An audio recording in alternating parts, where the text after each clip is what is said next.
eu fui recebido da melhor forma possível. Eu estava no aeroporto no domingo, né, esperando o avião junto com um colega meu da concorrência lá de Chapecó, um cara que foi meu professor de história no terceirão, tu vê, dou aula hoje com ele por aí afora, muito curioso isso. E aí ele me perguntou, Otávio, tu viu o Odesk? Aí eu, não vi ainda. Enquanto a gente conversava, eu baixei no celular para usar o Odesk. E a primeira questão, cara, eu olhei a questão assim, meu coração disparou. Aí eu olhei a segunda vez e aí deu um alívio, assim. Porque, cara, se tu tá muito tempo trabalhando com física, e se tu não tá vendo uma questão do ITA, do INPE ou de uma Olimpíada, não é esperado que tu olhe a questão e não veja a solução dela, né? E a maneira como a questão foi engendrada, eu fiquei encantado. Que bela questão. Olha só que maneira fantástica de receber o professor na terça-feira, às 8 da manhã. O Desk 2016-1.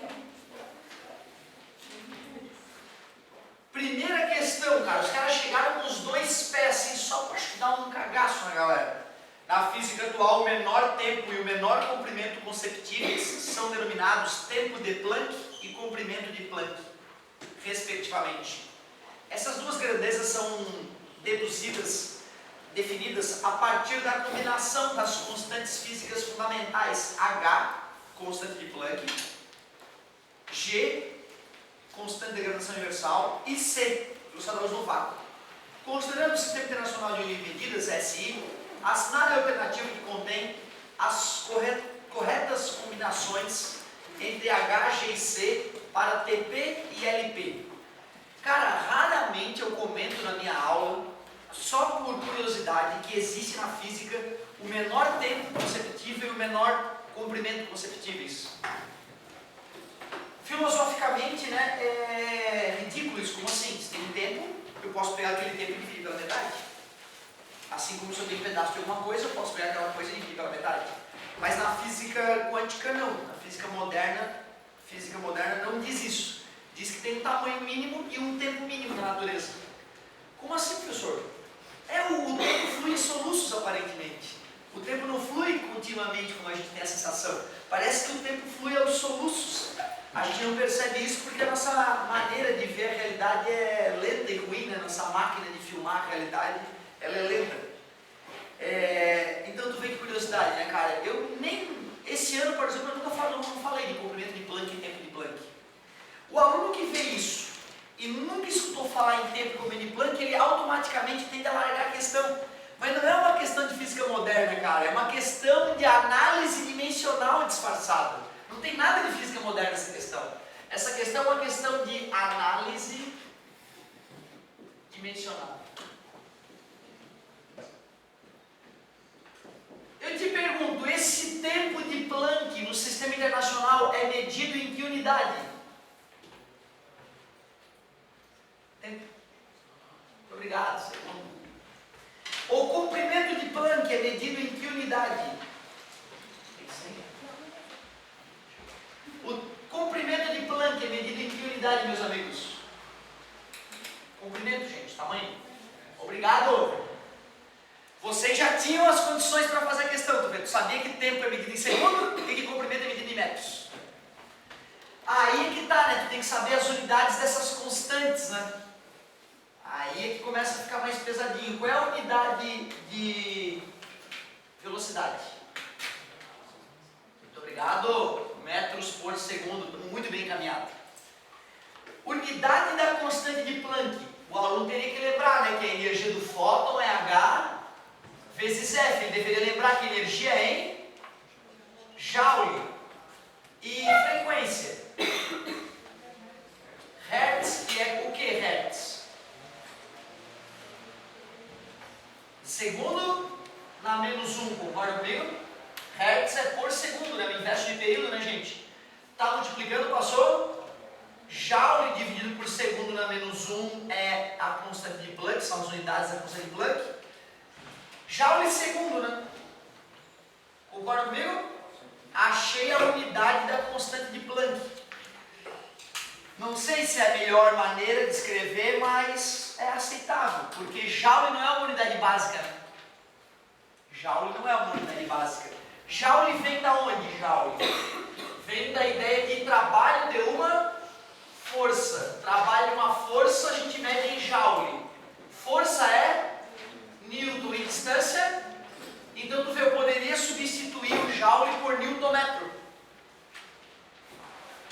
Newton não é uma unidade básica, né? Newton não é uma unidade básica. De onde é que vem Newton? Física, meu amor, Newton mede força, que é quilograma, que multiplica metro por segundo ao quadrado. Então o que é Joule? Já que Newton é quilograma, metro por segundo ao quadrado, vezes metro, o que é Joule então? Quilograma, metro quadrado por segundo quadrado.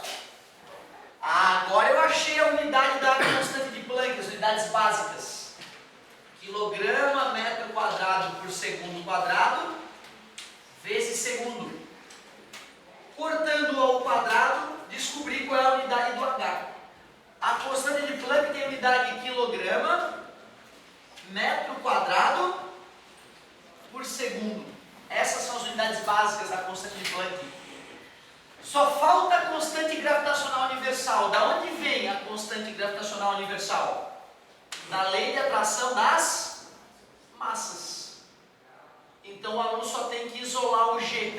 Força é Newton. Distância ao quadrado, metro quadrado. Dividindo passa multiplicando. Quilograma vezes quilograma, quilograma quadrado. Está multiplicando, passa dividindo. Essas são as unidades da constante gravitacional universal. Porém, nós acabamos de ver que Newton, o que é Newton mesmo?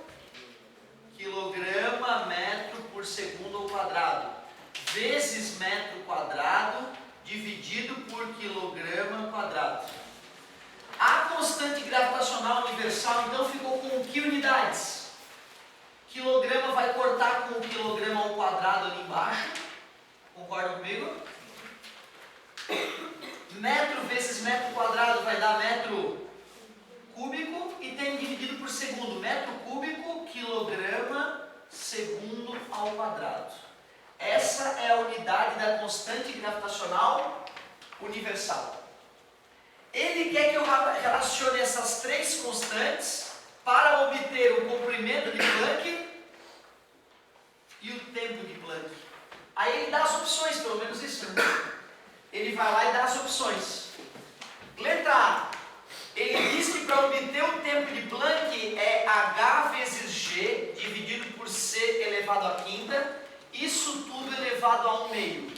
E ele diz que para obter o comprimento de Planck é H vezes G, que divide C ao cubo, isso tudo elevado a 1 meio. Vamos testar? Quais são as unidades do H? Quilograma, metro quadrado por segundo. Quais são as unidades do G? Metro cúbico, que divide quilograma, segundo ao quadrado. Dividido pela velocidade elevada à quinta. Metros por segundo elevado à quinta. E isso tudo tem que ser elevado a 1 meio. Vamos ver se isso aí vai dar... Tem que dar o quê para dar certo? Tem que dar segundo. Tem que dar segundo. Vamos ver. Metro quadrado vezes metro cúbico. Metro na quinta, né? Quilograma vai cortar com quilograma. Metro elevado à quinta, que divide segundo vezes segundo ao quadrado. Segundo na terceira, né? M sobre S elevado à quinta vai dar metro na quinta, segundo na quinta. Isso tudo está elevado a 1 sobre 2. Divisão de fração é a primeira vezes o inverso da segunda. Corta metro na quinta com metro na quinta, segundo na quinta dividido por segundo na terceira. E elevar ao meio vezes extrair a raiz quadrada, né? A unidade deu segundo, que é o que eu precisava, né? Olha, se esse cara aqui der... O que esse cara tem que dar? Metro. Se aquele cara der metro, achamos a letra A. Quem é o H? O H é metro por segundo. Ah, não, essa parte de cima eu já fiz. Essa parte de cima eu já fiz e deu metro na quinta, segundo na terceira. Dividido por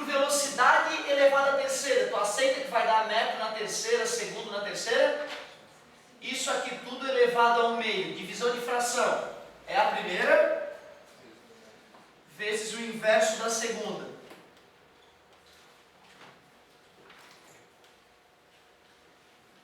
Metro na quinta dividido por metro na terceira, metro ao quadrado. Metro ao quadrado elevado ao meio, extrair a raiz, dá metro. Oh yeah!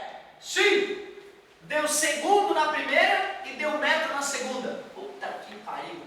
Que bela manhã de receber, maneira de receber essa bela manhã. Querendo me derrubar, né? Sorte que eu tinha examinado essa questão. Eu acho que se eu não tivesse olhado ela no aeroporto, eu ia me encagaçar na hora que eu lesse ela na frente de vocês. Uma coisa é tu tá tomando a tua cervejinha no aeroporto sozinho, tu e teu professor, teu colega, né? Tá tranquilo, tem tempo de resolver encrenca. Eu não cheguei a fazer ela toda, eu cheguei a olhar ela e tive que pensar um pouquinho para ver qual é o caminho de solução, né? Mas olha que questão foda de análise dimensional. O aluno tem que manjar muito, né, para matar essa questão. Top!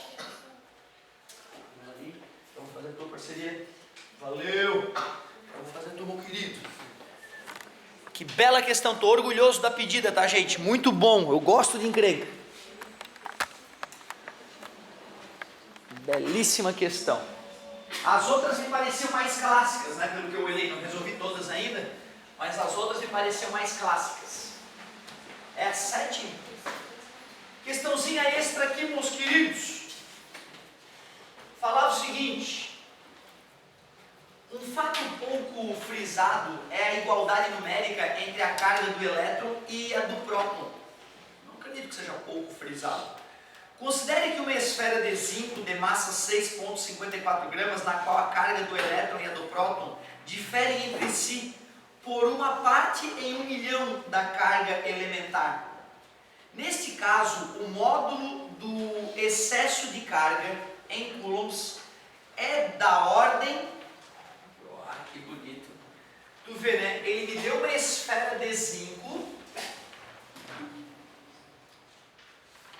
de 6,54 gramas. Disse que a carga do elétron e do próton diferem entre si por uma parte em 1 milhão.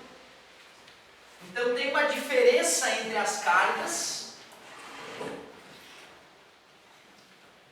de uma parte em 1 milhão da carga elementar.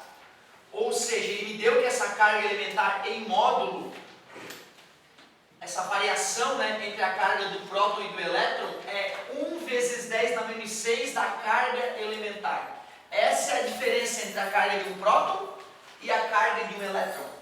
É o que ele está dizendo. Então, já que ele deu, né, um número de Avogadro, ele falou que é 6,0 vezes 10 na 23, foi queridão, nem colocou 6,02. E me deu a carga elementar, que a gente conhece também, né? 1,6 vezes 10 a menos 19. Aí ele quer saber qual é o excesso de carga que essa esfera tem, já que os prótons e os elétrons dela são distintos. Olha, cara, sem uma tabela periódica eu acho que eu não resolvo essa questão. Alguém lembra da massa do zinco de cabeça? Eu não. Essa questão é indispensável que tenha uma tabela periódica. E aí, quem é que tem uma tabela periódica para me dizer qual é a massa do zinco? Vou ficar devendo. 65,4. Ah, que bom sinal! O zinco, então, é um sujeito que tem massa de 65,4. Como assim? Ele tem meio próton, meio nêutron dentro dele? O número de massa não é a soma de prótons e nêutrons. O que aquele vírgula 4 está fazendo ali?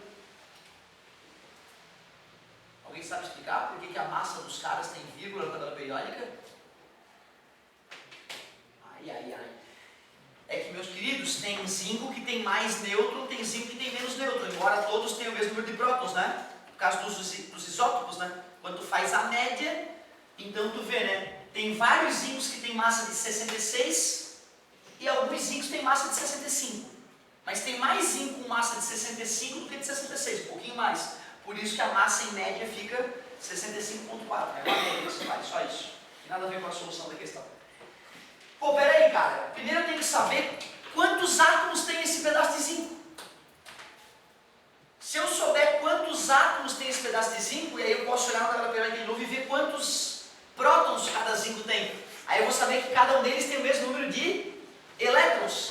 Se eu souber quantos prótons e quantos elétrons tem nessa massa de zinco, aí eu vou saber, né, que para cada 1 milhão desses, para cada um deles, a carga vai diferir desse valor. Aí eu posso pegar quantos prótons ou quantos elétrons tem e multiplicar por esse valor, para descobrir qual é a diferença de carga total. Ou seja, é uma questão muito mais de química, né, se for pensar, né, do que a parte de física. A parte de física dela é fácil.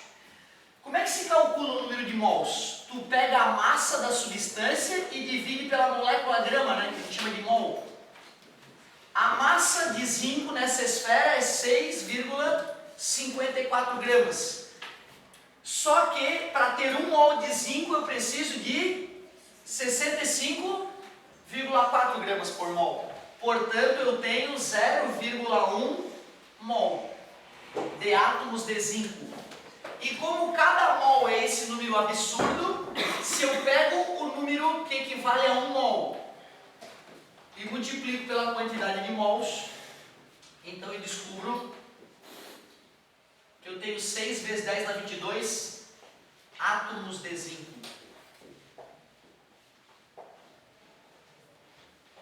E em cada átomo de zinco nós temos quantos prótons? Dá uma olhadinha na tabela periódica, qual é o número atômico dele? 30. Se o número atômico dele é 30, ele tem 30 prótons. Se ele tem 30 prótons e ele é um átomo neutro, ele tem 30 elétrons. Vamos ver quantos prótons ou elétrons ele tem ao todo, esse conjunto de átomos. 180 vezes 10 na 22 prótons ou elétrons.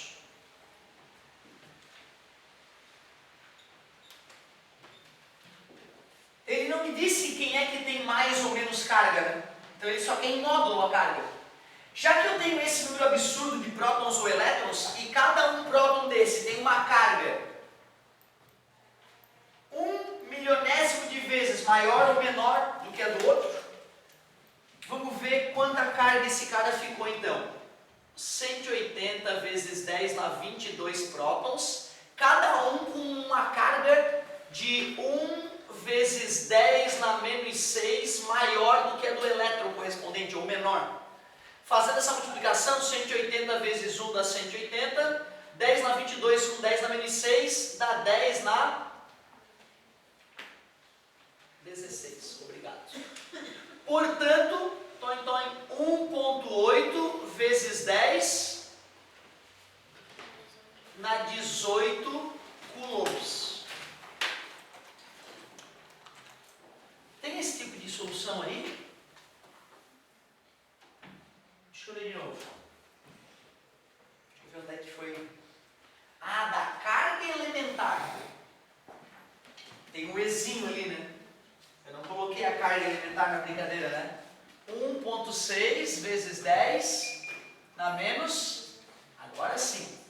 Aí, como aqui vai ter 1,6 vezes 10 na menos 19, vamos multiplicar de novo. 18 vezes 16. 18 vezes 16. 6 vezes 8, 48 foi 4. 6 com 4, 10. 8, 1. 8, 8, 2. Na verdade era 180, então tem que botar o zerinho. Mas tinha 1,6, vou botar vírgula. Então vai ficar 288. 10 na 16 com 10 na menos 19.